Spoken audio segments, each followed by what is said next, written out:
just kind of live in the moment and try to make it go as slow as possible, because eventually I'm going to miss these long Tuesday practices. What's clicked for you the last 3 weeks, Josh, to kind of take off like you have? It's everyone else. If you go back and watch that Wisconsin game, most of those tackles, I'm untouched. You got Mike sticking his head in there and taking up 2-3 blockers, and Dedrick doing the same thing, and Kamo taking up double teams with Mick, and the ends getting under. And I'm just untouched. I just happen to be the benefactor of my guys doing their jobs. So it's more of a team thing than it is me, I think. One of those guys who's playing really well is Gary behind you. Mm-hmm. What are you seeing different from him the last few weeks? I think it's the same Nate it's always been. Okay. And it might be part of what I'm saying, where everyone else is doing the same thing. So you see more of the guys that are supposed to make the plays. No one's doing anything special, but the Mike and the safety are coming in and feeling real nice. But he's the same aggressive guy who understands the game that he's always been. You talked about how being free to make those tackles, is that's kind of how the system was designed, supposed to go. Yeah.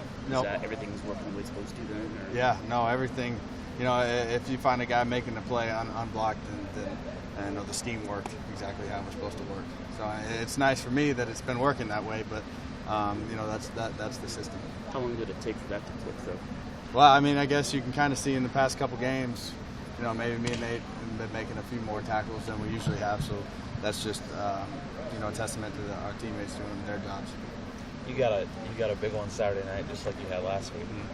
As you get to the end of your career, do these big ones start to mean even more?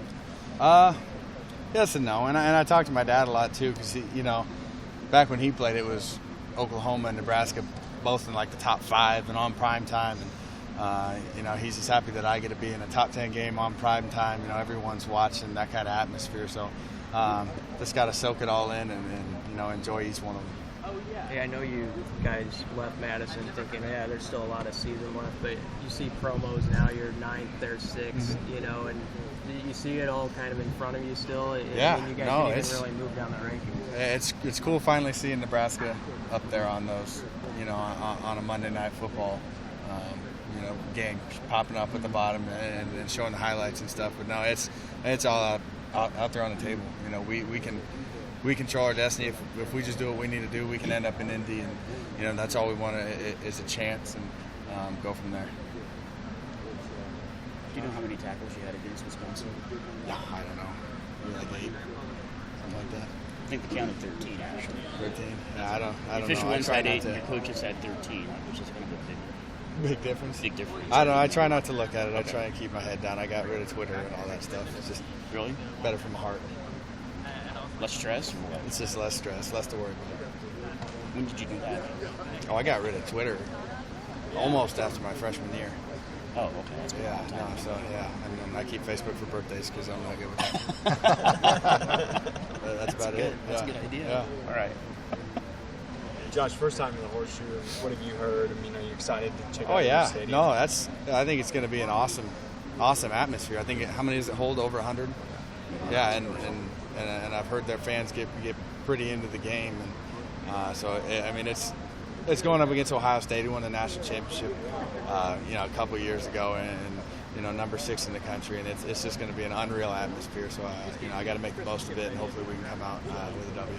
I know the senior class is close. Is there a guy or two that you become friends with that you would have never guessed when you got here? That relationship would have bloomed like that? I don't really think so. That's just and that's kind of why everything's been clicking so well as it has been, and why we've been able to overcome so many things, is because we've been close, this class and even the class under us. We've been close throughout our whole time here, and now it's finally all coming down to this one time. So we're getting even closer than we were before, but there's nothing really that sticks out in my mind that I might not have been close with, but now I am. We're all one big family. Hey, what are the challenges of JT Barrett and just kind of defending his style, not knowing if he's going to take off and go, and just kind of create plays like he's done all year? You watch him all year, and you watch him in past years. The dude's just a gamer. Makes unorthodox plays, makes the plays he's supposed to make, and he's big and he's fast and he's quick. So it's going to be a challenge just to kind of contain him and keep him at bay. But we're up to the task, and I know we got a good game plan going in for it. Speaking of seniors, how good did it feel to see them back out there? Oh, I mean, anytime you get a player as gifted as he is back, it's a huge boost to the team. It's a huge confidence booster for the offense. I'm sure Tommy's just ecstatic to have him back, so it's good for the whole team. Thanks, Josh. Hey, were you